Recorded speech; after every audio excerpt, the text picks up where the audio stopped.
안녕하세요. 저는 이천 청솔기숙학원에서 국어를 가르치고 있는 박수경입니다. 여러분 어제 6월 모의고사 보느라고 고생 많이 했고요. 6월 모의고사에 대한 분석을 시작하겠습니다. 어제 시험은 작년 육모 대비는 비슷한 수준이었고요. 그리고 작년에 봤던 수능과도 좀 쉽다라고 얘기는 하긴 하지만 제가 봤을 때는 결과상 비슷하지 않을까 싶습니다. 우선 주요 특징 문항 분석해 보겠습니다. 우선 독서를 보면 독서론을 제외한 세 지문은 모두 다 EBS 연계입니다. 하지만 세 지문 모두가 수능 특강의 맨 마지막 부분 실전편에 실려 있고요. 그리고 이 세 지문이 키워드만 가지고 온 수준이지 지문 연계는 거의 되지 않았다 싶을 정도로 체감 연계율은 매우 낮습니다.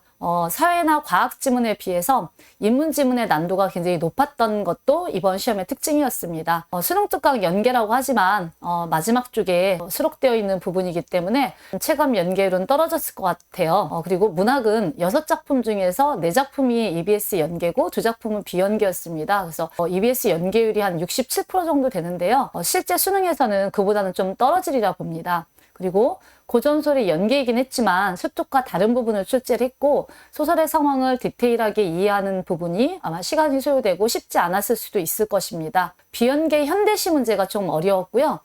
그 문제가 아마 오답률도 높지 않았을까 싶습니다.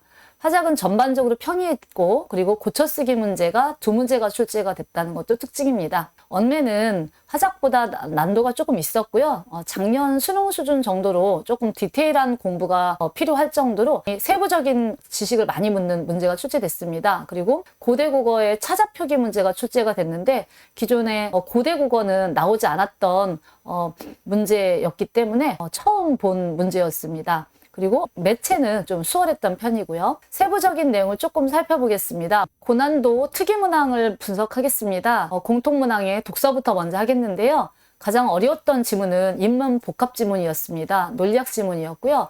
가지문까지는 이해하는데 어렵지 않았을 겁니다.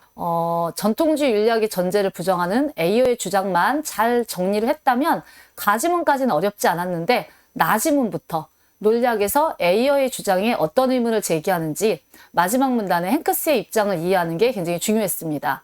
특히 행크스가 논리학자들의 주장을 비판하고 있다는 견해를 정확하게 간파해야 13번부터 16번 문제를 풀 수 있었습니다. 13번부터 16번까지 문제는 수월한 문제가 저는 다 없다고 봐요. 13번 문제도 문항의 어떤 선지 함정을 이제 하나하나 지워나가면서 푸는데 쉽지 않았을 것 같고요. 특히 15번, 16번 문제는 정답률이 매우 낮을 거라고 예상합니다. 이렇게 고난도의 독서 지문을 이해하려면 기출문제를 조금 더 충실하게 분석할 필요가 있습니다. 그래서 고난도 독해 연습을 반드시 하셔야 되고요. 이렇게 독서 지문에 세 지문, 독서론을 제외하고 세 지문이 나왔을 때 보통 이렇게 수험생들 입장에서는 상중하 정도의 난도를 좀 골고루 포진을 시켜서 능력을 측정을 해야 되는데 다른 어떤 지문에 비해서 이 인문복합 지문이 두 지문에 비해서 너무 좀 난도가 높지 않았나라는 생각이 듭니다. 사회 지문은 경역 지문이었는데요. 수특의 정치 체제로서의 과두제가 실전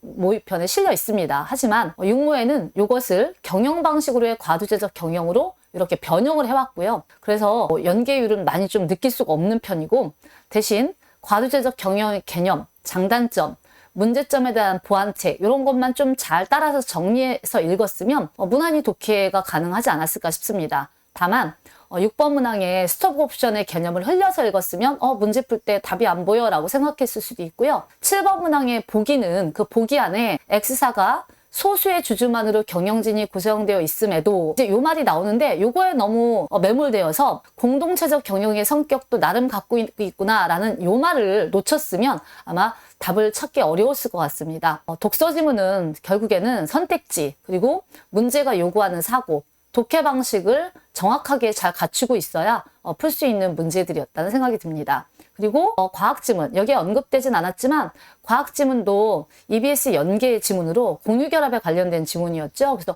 그 지문도 지문에 대한 정보는 조금 많았지만 난도가 크게 이렇게 높진 않았고요. 그리고 거기 10번 문제의 보기를 보면 반비례의 관계만 정확히 좀 정리해서 했다면 크게 어려운 문제는 아니었을 것이라고 봅니다. 그래서 이번 독서 지문은 인문 복합 지문을 잡느냐 못 잡느냐가 좀 고득점으로 갈 수 있는 그냥 못 가느냐의 차이였던 것 같고요. 이번에 문학을 좀 설명하겠습니다. 문학은 중요 지문을 보면 우선 고전소리 이대봉전 직접 연계였고요. 그리고 이 부분은 EBS 부분을 살짝 변형을 해놓은 부분이죠. 그래서 작품 속 인물들이 쓴 과거 상황이 요약적으로 제시되어 있는데 이 점을 잘 활용해서 과거 상황을 잘 파악하는 게 중요했고요. 특히 18번 문항이 어렵진 않으나 각 공간에서 일어난 일들에 대한 문제였거든요. 그래서 오답선지를 하나하나 지워나가는 과정에서 굉장히 좀 꼼꼼함이 필요했던 것 같습니다. 그리고 현대시 청산행이 EBS 연계였고, 그리고 사실과 간습,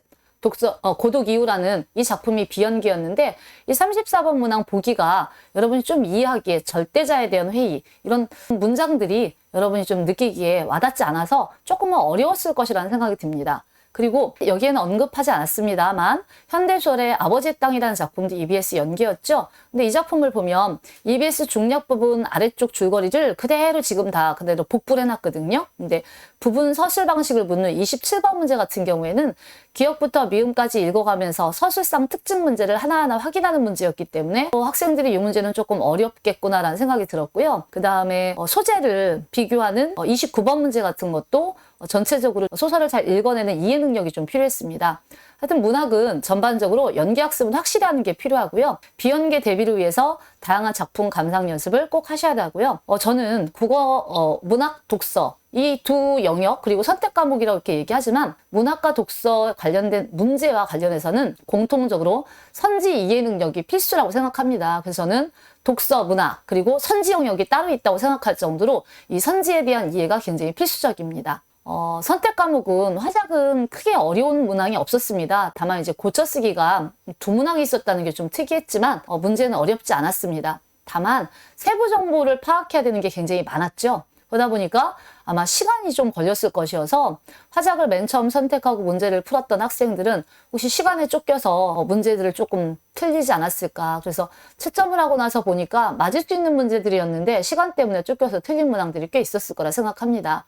언매 쪽을 좀 보겠습니다. 언매는 35번, 36번 문항 있죠? 김보기 문항. 여기서 아마 보기 읽는데 시간이 좀 걸렸을 것 같고요. 37번 문항이 보기 설명이 없었죠? 그러면서 서술의 자릿수를 묻는 문제였는데 이 문제가 2번 정답, 1번 정답이 보였는데 거기에 이제 4번이나 5번 같은 약간 좀 헷갈릴 수 있는 그런 선지들을 좀 포진했다는 게 좀 눈여겨볼 만합니다. 그리고 39번 문항은 그동안 출제된 적이 없었던 우리가 이제 보통 중세문법이라고 해서 국어사를 공부하는데 이번에는 고대국어 찾아표기가 시험에 출제됐습니다. 근데 고대국어라는 걸 떠나서 우선 보기를 좀 학습활동을 잘 참고해서 읽고 문제를 풀었다면 차근히 풀 수 있었던 문제인데 우선 한자가 나오고 고대국어라고 얘기하다 보니까 학생들 입장에서는 좀 낯설고 힘들게 느껴질 수 있었을 것 같습니다. 매체는 크게 요즘 최근에 막 이렇게 새로운 매체들이 많이 개발돼서 나왔는데 육모에서는 오히려 그냥 평이한 매체가 출제가 됐습니다. 하지만 올해 수능에서도 이렇게 평이한 매체가 나오리라는 법은 없거든요. 그래서 이 다양한 매체 유형에 대한 공부는 반드시 하셔야 되고요. 선택 문항에 대해서는 화작, 언매 공통적으로 문제 해결 요령을 반드시 숙지, 자기만의 해결 능력이 있어야 됩니다. 그리고 빠른 시간 안에 정답률을 높일 수 있는 판단력, 이런 연습이 반드시 필요합니다.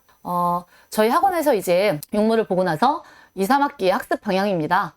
전체적으로 저희는 수업 시수를 줄여가면서 여러분들이 자기 혼자 공부해야 되는 시간이 필요한 것도 맞지만 2학기에 보여줄 수능 완성이라던가 아니면 수능 뚜껑을 지금 육모를 바탕으로 조금 더 심화학습해서 변형 공부들을 많이 해야 되거든요. 그래서 1학기 학습 기조를 좀 유지합니다. 다른 점이 있다면 1학기 때 미진했던 부분 그리고 육모를 바탕으로 더 해야 될 부분에 대한 심화학습이 이루어지고요. 그리고 이제 이후에 발간된 수능 완성 요 공부를 이제 다시 조금 더 꼼꼼하게 해야 되고요.